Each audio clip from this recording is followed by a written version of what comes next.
শুভেচ্ছা। মাছরাঙা দেশের সংবাদে সবাইকে স্বাগত জানাচ্ছি। আমি সাবরিনা হাসনাত। অন্যান্য অঞ্চলের খবরের সঙ্গে আজ থাকছে চট্টগ্রাম বিভাগের সংবাদ কর্ণফুলীর তীরে। শুরুতে গার্ডিয়ান লাইফ ইন্স্যুরেন্স সংবাদ শিরোনাম। নোয়াখালী ফেনীতে পানি কমায় জলাবদ্ধতা পরিস্থিতির উন্নতি, কমেনি পানিবন্দীদের দুর্ভোগ, আশ্রয়কেন্দ্রে খাবারের অভাব অভিযোগ দুর্গতদের। এবং চট্টগ্রামে দেশের প্রথম মুক্ত বাণিজ্য অঞ্চল স্থাপনের পরিকল্পনা, বিনিয়োগ আকর্ষণ, নতুন শিল্প উদ্যোগ ও কর্মসংস্থানের আশাবাদ। দর্শক শুনছিলেন শিরোনাম, এবারে বিস্তারিত। নোয়াখালী ও ফেনীতে পানি কমতে থাকায় পরিস্থিতির উন্নতি হচ্ছে, তবে পানিবন্দী মানুষের ভোগান্তি বেড়েছে। এখনও জলাবদ্ধ রয়েছে দুই জেলার বেশিরভাগ নিম্নাঞ্চল। অন্যদিকে কুমিল্লায় গোমতী নদীর পানি কমলেও আতঙ্ক কাটেনি নদী পাড়ের বাসিন্দাদের। জেলা রিপোর্টারদের পাঠানো তথ্য ছবি নিয়ে ডেস্ক রিপোর্ট। নোয়াখালীর পৌর এলাকাগুলো থেকে পানি অনেকটা নেমে গেছে, তবে নিচু বাসাবাড়ির আঙিনা এখনও জলাবদ্ধ। এদিকে জেলা সদরসহ বিভিন্ন উপজেলার গ্রামীণ বেশিরভাগ সড়ক এখনও কয়েক ফুট পানিতে নিমজ্জিত। জেলায় এখনও পানিবন্দী প্রায় 1.5 লক্ষাধিক মানুষ। তো বন্যার পানি আমরা ঘরে তোরা বন্দী রয়েছি, এক গৃহানি মনে করেন সরকারি কোনো লোক একটা লোক যেন খোঁজ। এদিকে গতকাল কবিরহাটের বিভিন্ন এলাকায় শুকনো খাবার ও বিশুদ্ধ পানি বিতরণ করেছে র্যাব। তবে জলাবদ্ধ এলাকাগুলোয় ত্রাণ না পৌঁছানোর অভিযোগ মানুষের। তাদের কি সমস্যা সেটা আমরা প্রথমত অ্যাসেস করে দেখি এবং পরবর্তীতে আমরা বিভিন্ন জায়গায় ত্রাণ এটাকে আমরা ত্রাণ বলবো না, এটাকে বলবো আমরা উপহার সামগ্রী হিসেবে আমরা আমাদের যারা জলাবদ্ধতা অবস্থায় আছেন তাদের কাছে আমরা পৌঁছে দিচ্ছি। এদিকে দখল আর দূষণে মৃতপ্রায় চৌমুহনী, ছাতারপাইয়া ও চৌমুহনী তুলাতলি খালের পানি নিষ্কাশন ব্যবস্থা স্বাভাবিক করতে খাল পরিষ্কারের কাজ শুরু করেছে উপজেলা প্রশাসন। ফেনীর মুহুরী, কহুয়া ও সিলোনিয়া নদীর বন্যা নিয়ন্ত্রণ বাঁধের 36টি অংশে ভাঙন দেখা দিয়েছে। পরশুরাম ও ফুলগাজীর নিম্নাঞ্চল ও নদী তীরবর্তী এলাকাগুলোর পরিস্থিতি ধীরে ধীরে স্বাভাবিক হচ্ছে। ছাগলনাইয়া সদর ও দাগনভূঞার লোকালয়ে পানি জমে আছে। আমরা আমাদের ঘরবাড়ি, আসবাবপত্র, পুকুরের মাছ সবকিছু হারাইছি, নিঃস্ব হয়েছি। আবার ঘুরে দাঁড়িয়েছিলাম 2025 সালে এসে আবারও বন্যার একই পরিস্থিতি। কুমিল্লার গোমতী নদীর পানি কমলেও আতঙ্ক কাটেনি নদী তীরের বাসিন্দাদের। পুকুর আসলে একটা মাছ নিয়ে গেছে, আবার ধান ক্ষেত পাকা ধান সব শেষ ভাই। লক্ষ্মীপুরের দিঘলি, কুশাখালী ও মান্দারিতে এখনো জলাবদ্ধতা রয়েছে। অন্যদিকে তিস্তা সহ কুড়িগ্রামের সবকটি নদ নদীর পানি কমে পরিস্থিতির উন্নতি হয়েছে। গেল 24 ঘন্টায় তিস্তার পানি 40 সেন্টিমিটার কমে বিপদসীমার 71 সেন্টিমিটার নিচ দিয়ে প্রবাহিত হচ্ছে। কাউসার আহমেদ, মাছরাঙা, নিউজ ডেস্ক। দর্শক, কিছুক্ষণ আগে নোয়াখালী ও ফেনীর জলাবদ্ধতা পরিস্থিতি জানিয়েছেন আমাদের সহকর্মীরা। গত 2 দিন বৃষ্টির পরিমাণ কিছুটা কমায় আসলে নোয়াখালীর বিভিন্ন যে উঁচু এলাকাগুলো রয়েছে সেগুলো থেকে পানি নামতে শুরু করেছে। তো আজকেও আসলে রৌদ্রোজ্জ্বল পরিবেশ আছে কিছুটা, যদিও মাঝে মাঝে হালকা বৃষ্টিপাত হচ্ছে। তো একটু জানিয়ে রাখি, জেলার যে উঁচু এলাকাগুলো রয়েছে সেগুলো থেকে পানি কিছুটা নামতে শুরু করলেও যে নিম্ন অঞ্চল রয়েছে, নিম্ন অঞ্চলে এখনও জলাবদ্ধ রয়েছে। বিশেষ করে যদি বলি যে গ্রামীণ যে সড়কগুলো রয়েছে সেই সড়কগুলো কিন্তু এখনও কয়েক ফুট পানির নিচে নেমেছে। তো আমরা সকাল থেকে বেশ কয়েকটি এলাকা ঘুরে দেখেছি যে আসলে মানুষের যে বাড়িঘর রয়েছে সেই বাড়িঘরের উঠোনে এবং রান্নাঘরে কিন্তু এখনও পানি রয়েছে, বেশ কয়েক ফুট পানি রয়েছে। আমি এখন যেখানে দাঁড়িয়ে আছি এটা ফেনী পৌর এলাকার 2 নম্বর ওয়ার্ড। এই এলাকায়ও কিন্তু এখন পানির নিচে তলিয়ে আছে। উজান থেকে নেমে আসা পানি পরশুরাম, ফুলগাজী হয়, ছাগলনাইয়া হয়, ফেনী এই পৌর এলাকায় প্রবেশ করছে। এখানে পানি জমাট বাঁধার একটি মাত্র কারণ হলো অবস্থা আমাদের খালগুলো দখল হয়ে আছে। স্বয়ং ফেনী পৌরসভার কিন্তু অবস্থা বিভিন্ন খাল দখল করে রেখেছেন, খাল দখল করে তারা মার্কেট নির্মাণ করেছেন। এই কারণে অবস্থা এখানে জলাবদ্ধতার সৃষ্টি হয়েছে। টানা বৃষ্টি আর উজান থেকে নেমে আসা ঢলে ঘরবাড়ি প্লাবিত হওয়ায় ফেনী ও নোয়াখালীর অনেকেই আশ্রয় নিয়েছেন আশ্রয় কেন্দ্রে। ভুক্তভোগীদের অভিযোগ, কেন্দ্রে নেই পর্যাপ্ত খাবার, পানি বা অন্যান্য সুযোগ সুবিধা। Desk report.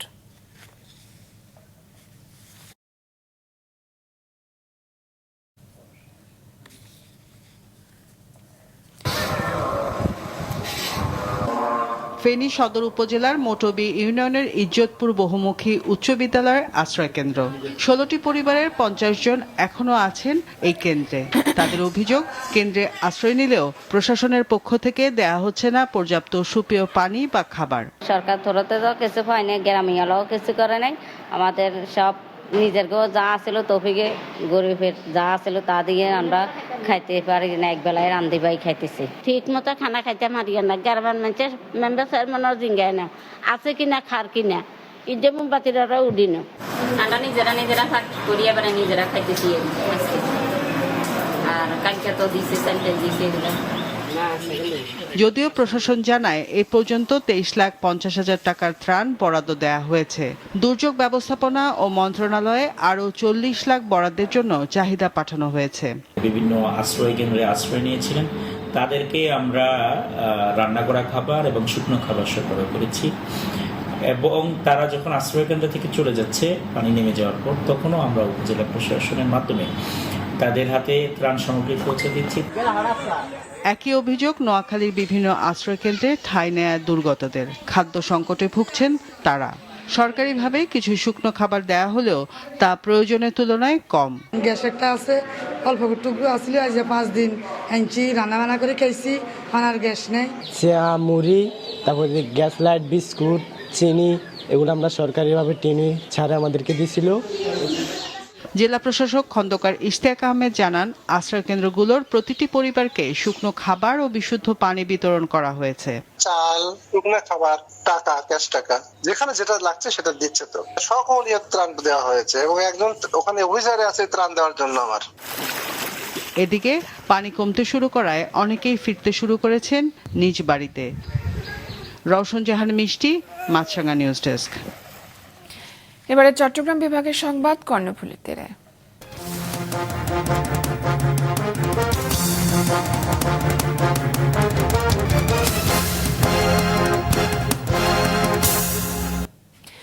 চট্টগ্রামের মিরসরাইয়ে দেশে প্রথম মুক্ত বাণিজ্য অঞ্চল স্থাপনের পরিকল্পনা নিয়েছে চট্টগ্রাম বন্দর কর্তৃপক্ষ। বন্দর, বিমানবন্দর, স্পেশাল ইকোনমিক জোনের সম্ভাবনা কাজে লাগিয়ে এই ট্রেড জোন করতে চায় চট্টগ্রাম বন্দর। এতে আমদানি রপ্তানিতে বাড়বে গতি। রবিউল টিপুর ক্যামেরায় নাজমুল সাদিকের রিপোর্ট। আমদানি রপ্তানি বাণিজ্য সহজ করতে মিরসরাই অর্থনৈতিক অঞ্চল ও ইপিজেড ঘিরে কর্ণফুলী নদীর আনোয়ারা প্রান্তে ফ্রি ট্রেড জোন স্থাপনের পরিকল্পনা করেছে চট্টগ্রাম বন্দর কর্তৃপক্ষ। এই জন্য প্রায় 400 একর জায়গা অধিগ্রহণের প্রস্তাব করেছে তারা। বাইরের দেশের একটা প্রতিষ্ঠান এসে এখানে তাদের ফ্যাক্টরি করলো, তাদের কার্যক্রম করলো, আমাদের দেশের ম্যান পাওয়ার তারা ব্যবহার করলো এবং ব্যবহার করে তারা এখান থেকে তাদের কাঙ্ক্ষিত জায়গায় সেটা এক্সপোর্ট করলো। বিনিময়ে আমরা কিছু রেভিনিউ পেলাম। সেরকম বিশ্বের বিভিন্ন দেশে এটা আছে এবং বাংলাদেশেও এই সিস্টেমটা প্রবর্তন করার জন্য আমরা বিশেষ করে বর্তমান নীতি নির্ধারণী মহল চিন্তা করছে। তো চট্টগ্রাম বন্দর থেকে এই ধরনের আমরা একটা উদ্যোগ নিচ্ছি, একটা জায়গা অধিগ্রহণের ব্যাপারে আমরা সরকারকে প্রস্তাব দিয়েছি। ফ্রি ট্রেড জোনে শুল্ক ছাড়াই পণ্য আমদানি, প্রক্রিয়াকরণ, উৎপাদন এবং পুনরায় রপ্তানি করা যায়। এমন জোন দেশে বিনিয়োগ আকৃষ্ট, নতুন শিল্প উদ্যোগ ও কর্মসংস্থান তৈরিতে ভূমিকা রাখবে বলছেন ব্যবসায়ীরা। ফ্রি ট্রেড জোন আইডিয়াটা অবশ্যই একটা ভালো আইডিয়া। এটা আমাদের ইন্ডাস্ট্রির আমাদের শিল্পায়নে অনেক সাহায্য করবে। অনেকগুলি পণ্য, রফতানি পণ্য আমরা ওখানে এনে রাখতে পারবো, যেখানে থেকে র মেটেরিয়াল আমরা এনে রাখতে পারবো। পরবর্তী ইভেন কাপড়ও যদি আমরা ধরেন আমাদের কমন যে কাপড়গুলো সেগুলি এনে ওখানে জমা করে রাখতে পারি, ওখান থেকে আবার আমরা ডেলিভারি নিতে পারি, তাহলে কিন্তু একটা বড় সময় আমাদের হাতে বেঁচে যাবে। আমাদের লিড টাইমটা কমবে, আমাদের ইন্ডাস্ট্রিয়ালাইজেশন শিল্পায়নের ক্ষেত্রে নতুন নতুন আইডিয়া সৃষ্টি হবে। সুতরাং ফ্রি ট্রেড জোনটা একটা ভালো আইডিয়া যদি এটা পরিকল্পিতভাবে করা যায়। ইউক্রেন যুদ্ধ এবং মধ্যপ্রাচ্য ঘিরে অস্থিতিশীল পরিস্থিতিতে সমুদ্রপথ এখন অনেকটাই অস্থির সময় পার করছে। এমন বাস্তবতায় ফ্রি ট্রেড জোন স্থাপনকে ইতিবাচক বলছেন সংশ্লিষ্টরা। বৈদেশিক বিনিয়োগকারী আছে, তারা অনেক সময় দেখবেন যে বিভিন্ন ধরনের কাঁচামালের জন্য কিন্তু তারা অনেক সংকটে থাকে। অনেক দিন কোনো কারণে জাহাজের যদি জট থাকে কিংবা কোনো কারণে জাহাজ যদি দেরিতে আসে, তাহলে কিন্তু তাদের এই পণ্যগুলো নিয়ে তারা কিন্তু একটু শঙ্কিত থাকে।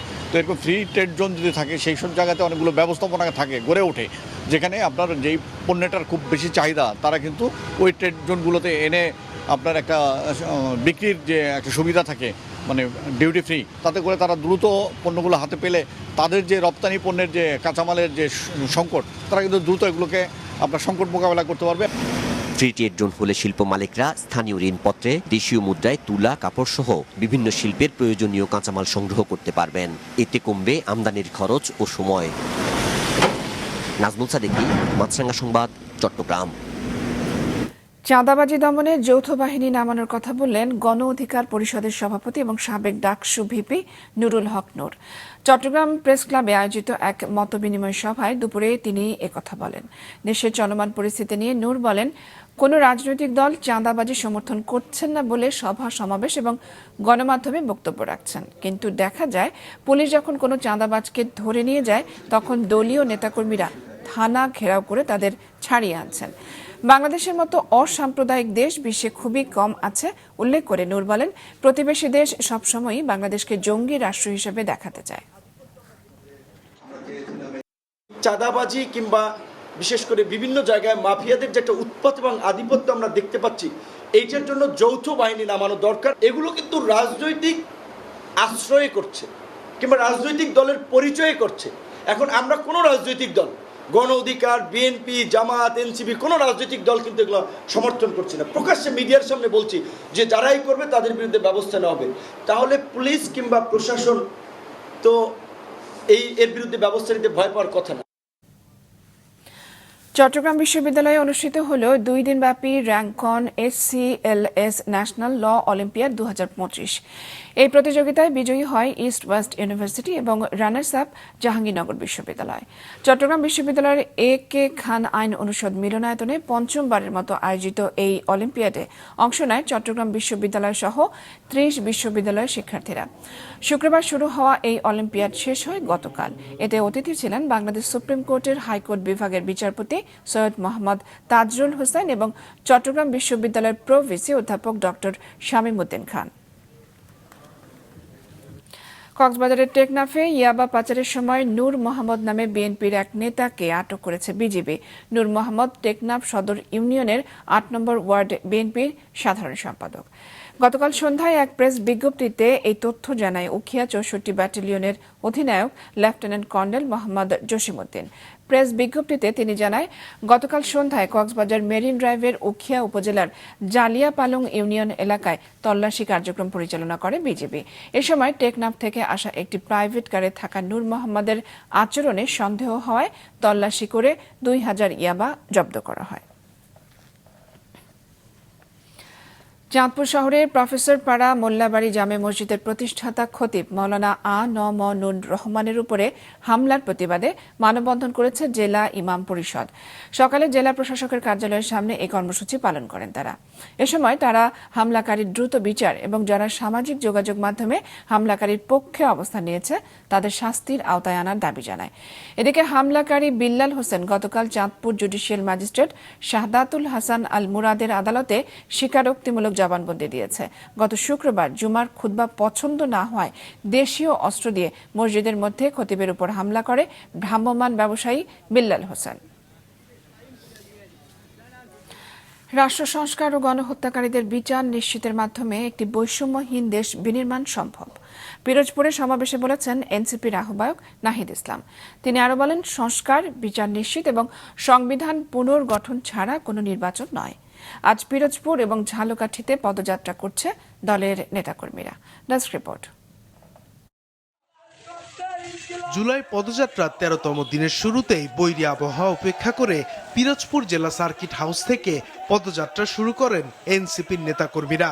এ পদযাত্রায় দলের আহ্বায়ক নাহিদ ইসলাম, সদস্য সচিব আক্তার হোসেন ও সিনিয়র যুগ্ম সচিব তাসনিম জারা সহ কেন্দ্রীয় ও আঞ্চলিক নেতাকর্মীরা উপস্থিত ছিলেন।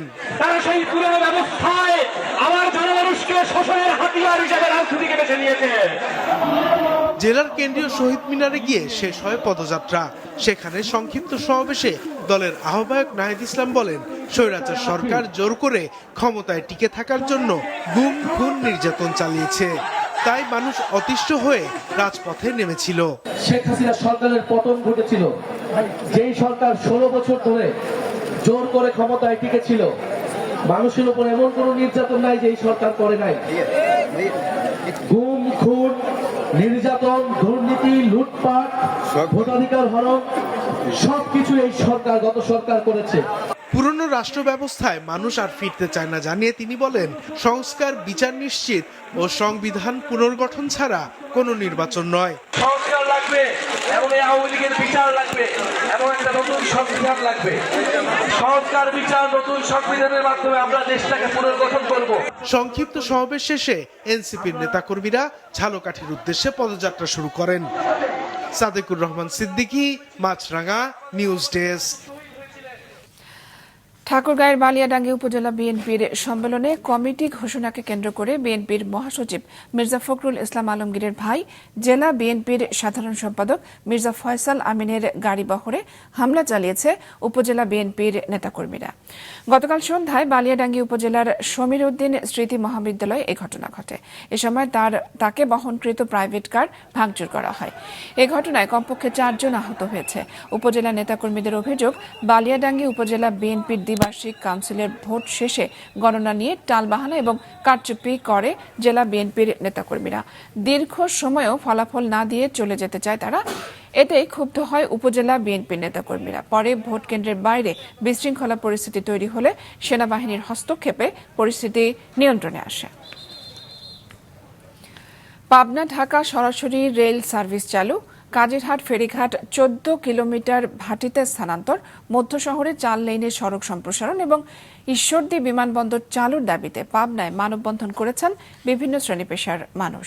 দুপুরে পাবনা প্রেস ক্লাবের সামনে শেকর ফাউন্ডেশন পাবনার উদ্যোগে আয়োজিত এই মানববন্ধনে বক্তব্য দেন জেলা জামায়াতের আমির অধ্যক্ষ ইকবাল হোসেন, পাবনা প্রেস ক্লাবের সভাপতি আক্তারুজ্জামান আক্তার, সাবেক সভাপতি ABM ফজলুর রহমান, ফাউন্ডেশনের আহ্বায়ক খান হাবিব মোস্তফা, সদস্য সচিব মোহাম্মদ ডক্টর মোস্তাফিজুর রহমান খান, ইসলামী ছাত্র শিবিরের জেলা সভাপতি গোলাম রহমান, গণতান্ত্রিক ছাত্র সংসদের জেলা সদস্য সচিব শাওন হোসেন সহ বিভিন্ন রাজনীতিক এবং পেশাজীবী প্রতিনিধিরা। খুলনায় আবাসিক হোটেলে অভিযান চালিয়ে একটি বিদেশি পিস্তল, 5 রাউন্ড গুলি এবং 474 পিস ইয়াবা সহ নাজিমউদ্দিন খান বেলাল নামে এক ব্যক্তিকে আটক করেছে যৌথ বাহিনী। সকালে কোস্টগার্ড সদর দপ্তরের মিডিয়া কর্মকর্তা লেফটেন্যান্ট কমান্ডার হারুনুর রশিদ জানান, গতরাতে নগরীর সোনাডাঙ্গা থানার মজিদ সরণির হোটেল ZN প্যালেসের একটি কক্ষ থেকে তাকে আটক করা হয়। জব্দ আলামত সহ আটক ব্যক্তিকে আইনগত ব্যবস্থা গ্রহণের জন্য সোনাডাঙ্গা থানায় হস্তান্তর করা হয়েছে।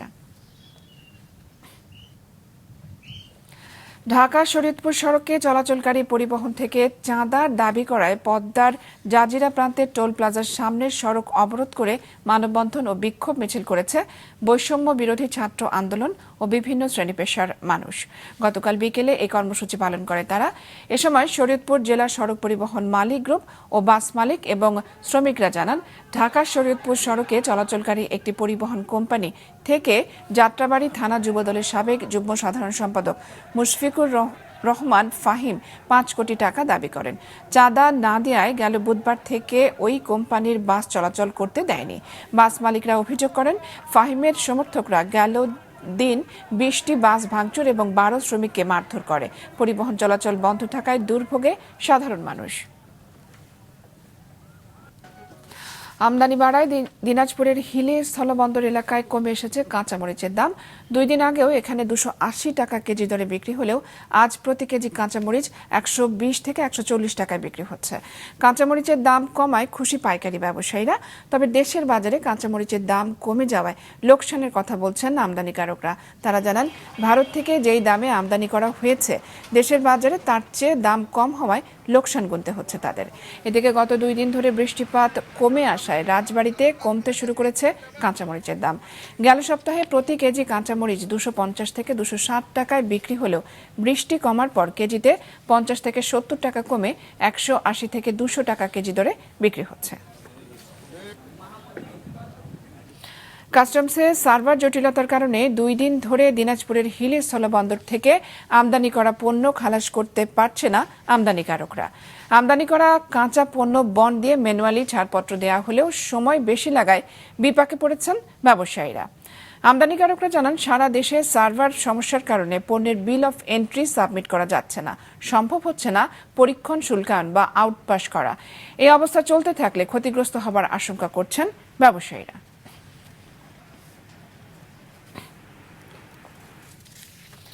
বরগুনার চর কলোনি এলাকার কণিকা আক্তার নামে এক গৃহবধূ ডেঙ্গু আক্রান্ত হয়ে মারা গেছেন। এছাড়াও দেশের বিভিন্ন জেলায় প্রতিদিনই অনেকেই আক্রান্ত হচ্ছেন এই রোগে। গেল 24 ঘন্টায় বরগুনায় নতুন করে 51 জন ডেঙ্গু আক্রান্ত হয়ে হাসপাতালে ভর্তি হয়েছেন। একজনের মৃত্যু সহ এখন পর্যন্ত জেলায় মোট মৃত্যু 34, আক্রান্ত 3902 জন। কুমিল্লায় গেল 24 ঘন্টায় ডেঙ্গু পরীক্ষা করেছে 361 জন। এদের মধ্যে শনাক্ত হয়েছে 74 জনের। যশোরে ডেঙ্গু পজিটিভ হয়েছেন 5 জন। বিভিন্ন হাসপাতালে বর্তমানে ভর্তি আছেন 19 জন। চাঁপাইনবাবগঞ্জে 36 জন ডেঙ্গু আক্রান্ত হয়ে হাসপাতালে ভর্তি হয়েছে। এছাড়াও যশোরে 5, মানিকগঞ্জে 10, নোয়াখালীতে 3, পটুয়াখালীতে 13 জনের ডেঙ্গু শনাক্ত হয়েছে।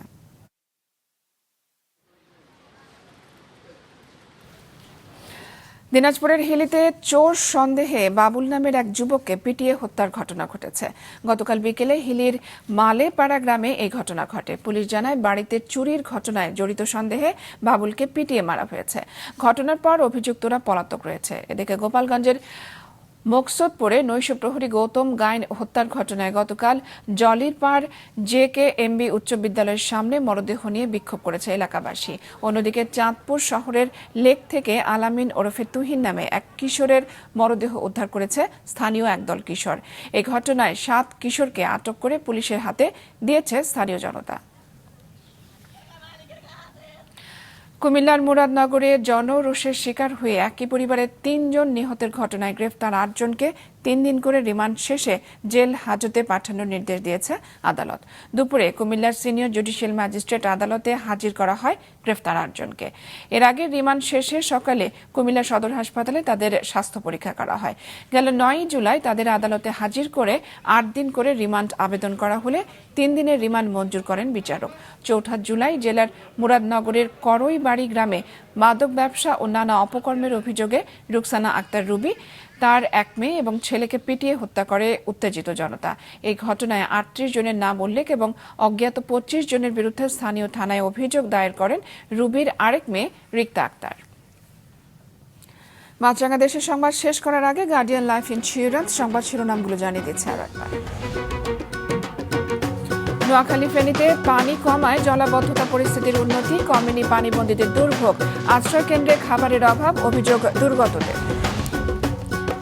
চট্টগ্রামে দেশের প্রথম মুক্ত বাণিজ্য অঞ্চল স্থাপনের পরিকল্পনা, বিনিয়োগ আকর্ষণ, নতুন শিল্প উদ্যোগ এবং কর্মসংস্থানের আশাবাদ। এবং সংস্কার, বিচার ও সংবিধান পুনর্গঠন ছাড়া নির্বাচন নয়, পিরোজপুরে সমাবেশে বললেন নাহিদ ইসলাম। এনসিপির পদযাত্রার পরবর্তী গন্তব্য ঝালকাঠি। এই ছিল এখনকার মতো। ফেসবুকে আপডেট পেতে ভিজিট করুন মাছরাঙা টেলিভিশনের পেজে, ইউটিউব চ্যানেলেও দেখতে পারেন আমাদের সংবাদ, প্রতিবেদন এবং অনুষ্ঠান। আমাদের পরবর্তী সংবাদ সন্ধ্যা 7টায় দেখার আমন্ত্রণ রইল।